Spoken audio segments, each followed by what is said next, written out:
নমস্কার। পরম পিতার কৃপায় সকলের পরিবারকে নিয়ে ভালো থাকুন, এই কামনা করে আমি আমার ভিডিওটা শুরু করছি। আজকে প্রত্যেক দিনই বিভিন্ন রকম নতুন কিছু টপিক নিয়ে কথা হয়, আপনারা শোনেন, তার জন্য প্রত্যেককে আমি আমার তরফ থেকে ধন্যবাদ জানাচ্ছি।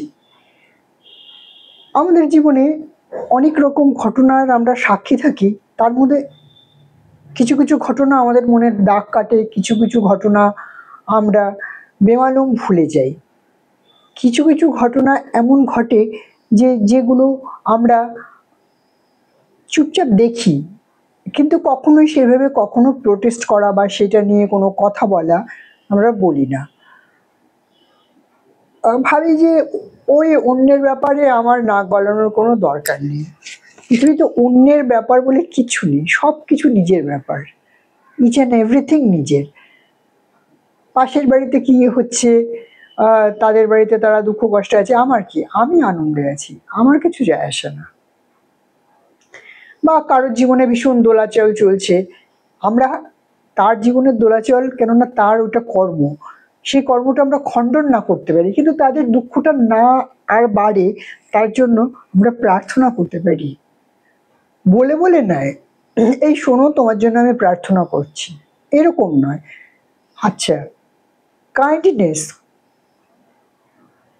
পৃথিবীতে মানুষের বিভিন্ন রকম কর্ম থাকে।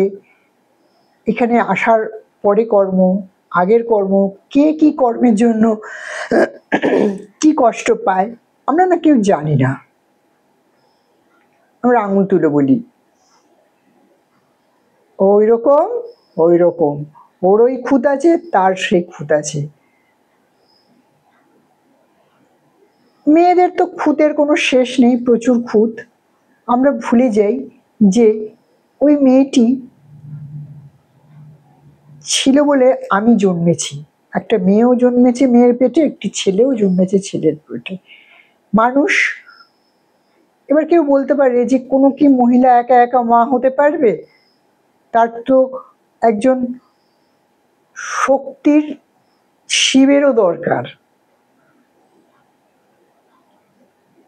শক্তির শিবের দরকার, শিবেরও কিন্তু শক্তির দরকার। শক্তি ছাড়া শিবের কোনো জায়গা নেই। দুজন একে অপরের পরিপূরক। আমরা বিভিন্ন রকম কুটকাচালিতে বসে যাই। একটা খুব সামাজিক, আমাদের একটা ছোট্ট সমস্যা অনেক ইয়ার থেকে রয়েছে, কিন্তু আমরা সেটা কখনো সেভাবে দিকপাত করে সেই বিষয় নিয়ে জাগরণে কখনো যাই না। সেগুলো আমরা এরকম থামিয়ে দিই, চাপিয়ে দিই, যাতে অনেক লোক যখন সেই ব্যাপারগুলো সম্পর্কে জানবে, অনেক লোকের কানে যাবে, তাদের থট ক্রিয়েট হবে যে আর এরকমও তো হয়, এটা নিয়ে এত মাথা ব্যথা করা, এত কথার কি আছে। সেগুলোকে চাপা দিয়ে রাখা হয়। তার মধ্যে একটা অন্যতম ঘটনা, সেটা হচ্ছে একটি মেয়ের বয়স বিবাহ উপযুক্ত হলো এবং একটি ছেলে, তার বিবাহের বয়স হলো, ছেলেটি বয়সে বড় হতে হবে, মেয়েটিকে বয়সে ছোট হতে হবে। সায়েন্টিফিক কি কারণ আছে আমি সেগুলোকে নিয়ে আলোচনার মধ্যে যাচ্ছি না। এটা হচ্ছে ইন জেনারেল একটা সিস্টেম, ইন জেনারেল একটা হিসেব। এই সিস্টেমের বাইরে যখনই, ধরুন ছেলেটির বয়স 21, মেয়েটির বয়স 19, গেল রব, বাবা ও তো বুড়ি মেয়ে, 19 বছরের মেয়ে, ও তো বুড়ি হয়ে গেছে, 1 বছর পরেও বুড়ি হয়ে যাবে, ও 20তেই বুড়ি মেয়েরা।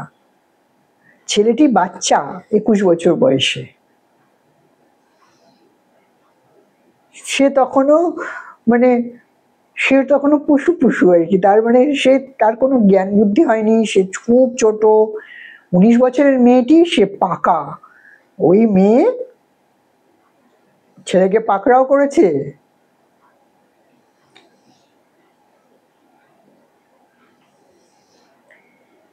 বা যদি সমবয়স হয়, বাবা সমবয়স্ক, হ্যাঁ, বুড়ি একটা, তার থেকেও ভয়ঙ্কর যদি ছেলের থেকে মেয়েটা একটু বড় হয় কয়েক বছরের, তাহলে তো পুরো একদম সর্বনাশ, পুরো গেল, সমাজ সংসার লুটপাট। কোথাও আর কিছু মুখ দেখানোর মতো নেই, বাবা মা মুখ দেখাতে পারবে না, কি না ছেলের বউ বড় বয়সে, ছেলে আমার ছোট, কচি খোকা আমার ছেলে, আমার ছেলের মাথা ও চিবিয়ে খেয়েছে।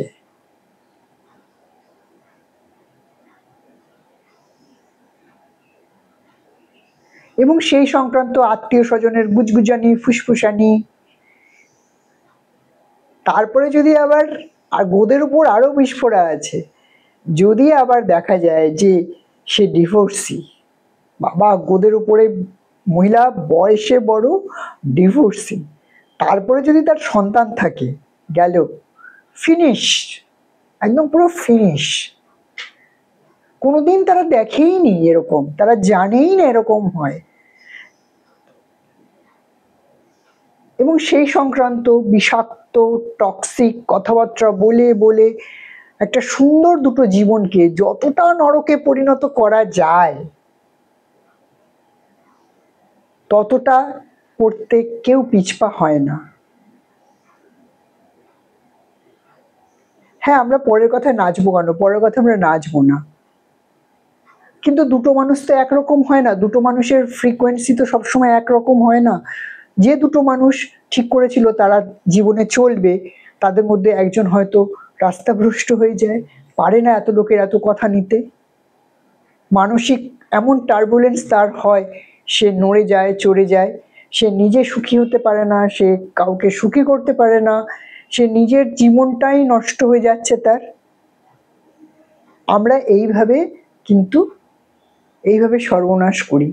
যদি একটি মেয়ে বড় হলে যদি রে রে রবি হয়, সচিন তেন্ডুলকরের ওয়াইফ সঞ্জিত তেন্ডুলকরের থেকে বয়সে বড়, সচিন তেন্ডুলকর কি জীবনে উন্নতি করতে পারেনি? নাকি তার জীবনে খ্যাতি সব চলে গেছে? আবার আমরা যদি একটু পুরনো যুগে যাই, কুন্তী, মাতা কুন্তী, আমরা বলি যে সূর্যপুত্র কর্ণ, সূর্যের সাথে ওনার, ধরে নেব যে সূর্যের সাথে ওনার মিলন হয় এবং কর্ণ হয়, কর্ণ হওয়ার পর যে কোনো কারণেই হোক সেকেন্ড বার কুন্তীর পাণ্ডুর সাথে বিবাহ হয় এবং আবার তার সন্তানাদি হয়, সে সংসার করে এবং সেই কথাটা পরে জানাজানিও হয়। সেই সময় গেল গেল রব হয়নি, কিন্তু আজকের দিকে এই যুগে দাঁড়িয়ে এত কিছু মানুষের এত উন্নতি হওয়ার পরেও এখনো গেল গেল গেল রব।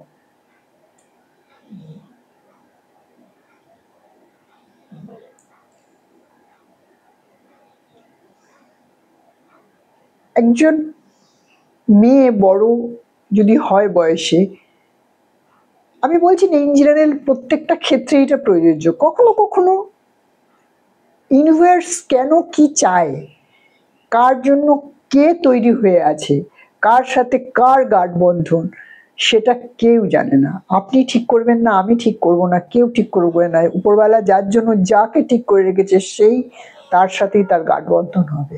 আমরা এই কথাগুলো ভুলে যাই, ভুলে গিয়ে আমরা আমাদের মন্তব্য মারতে থাকি, শুধু মন্তব্য টুক টুক টুক করে একটার পর একটা ছাড়তে থাকি। আর সেই ছেলের বাবা মা, তারা তো লজ্জায় আর মুখ দেখাতে পারে না, তাদের পরিবারের লোক একদম পুরো লজ্জায়, মানে, এবং সেই মেয়েটিকে নানান রকম ভাবে তাকে যত রকম কুকথা বলা যায় সব বলতে শুরু করে দেয়। একটা কথা আমি আপনাদের বলতে পারি, ইউনিভার্স সব কিছু ফেরত দেয়, ইচ অ্যান্ড এভরিথিং।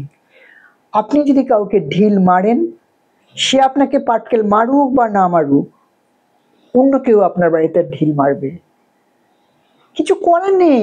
কেন বলুন তো, এই পৃথিবীতে এমন একটা সিস্টেম, যদি আপনি 4 তলা থেকে ঝাঁপ দেন আপনি পড়বেন, আপনার পা ভাঙবেই।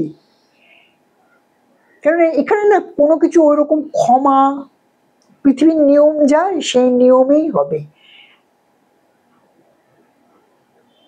আপনার জন্য যা ঠিক করা আছে আপনার তাই হবে। আপনি ভাবছেন যে আমি একদম খুব বিশাল কেউ, একটা হনুমান, আমি একদম ওপর থেকে নিচে 4 তলা থেকে ঝাঁপ দেবো, কিন্তু আমার কিছু হবে না, পা আপনার ভাঙবেই ভাঙবে। আপনি যে ওই অত কটু কথা, অত খারাপ কথা, অত টক্সিক জিনিসপত্র যা কিছু দিয়েছেন, ইচ অ্যান্ড এভরিথিং আপনি ফেরত পাবেন, কিচ্ছু বৃথা যাবে না। আপনি যাকে দিয়েছেন, ভেবে দিয়েছেন, সে কিছু নেয়নি, সে সব আপনার কাছেই রয়ে গেছে। এবং সুদে আসলে আস্তে আস্তে আপনার ভিতরে আরো টক্সিক জিনিস বাড়তে থাকবে, বাড়তে থাকবে, বাড়তে থাকবে। একটু ভেবে দেখবেন যে একটি মেয়ে যদি একটি ছেলের থেকে সমবয়স্ক হয়, ম্যাচুরিটি লেভেল যদি তার একটু বেশি হয়, তাতে কি এমন সর্বনাশ হয়ে গেল যে যার জন্য একদম মানুষ পাগল করে দেয় মানুষকে। আমি তো দুটো ঘটনার কথা বললাম, শচীন তেন্ডুলকর আজকের আর পুরনো যুগে মাতা কুন্তির কথা। আরো কত ভুরি ভুরি উদাহরণ আছে আমার জানা থাকলেও এই অল্প পরিসরে সেটা আলোচনার বিষয় না। অনেক জ্ঞানী গুণী ব্যক্তি যারা, তারা জানেন, তারা কখনো এই সব কথা নিয়ে মাথা ঘামায় না। আমরা সমাজে থাকি, সমাজে একটা সচেতনতার প্রয়োজন। সেই সমাজে সচেতনতার জন্য যদি কিছু কিছু এরকম আপনাদের চোখে সহন নয়, অথচ এরকম কোনো ঘটনা কোথাও ঘটছে, জানবেন ওটা ইউনিভার্সের ইচ্ছে। ইউনিভার্সের ইচ্ছে এই চিন্তা করে ভগবানের কাছে বলবেন যে যা তুমি করো ভগবান, সব ভালোর জন্যই করো। তাতে কার কি হবে জানি না, আপনার নিজের খুব উপকার হবে। ভালো থাকবেন। আমার একটা ভিডিওতে আসবো। আমি যতটুক আমার সামর্থ্য সেইটুক অনুযায়ী আমি কোনো সচেতনতামূলক কিছু যখনই আমার চোখে পড়ে বা দেখি বা বুঝি, অনুভব করি, সেটা আমি আপনাদের সাথে শেয়ার করি। ভালো থাকবেন, আবার দেখা হবে।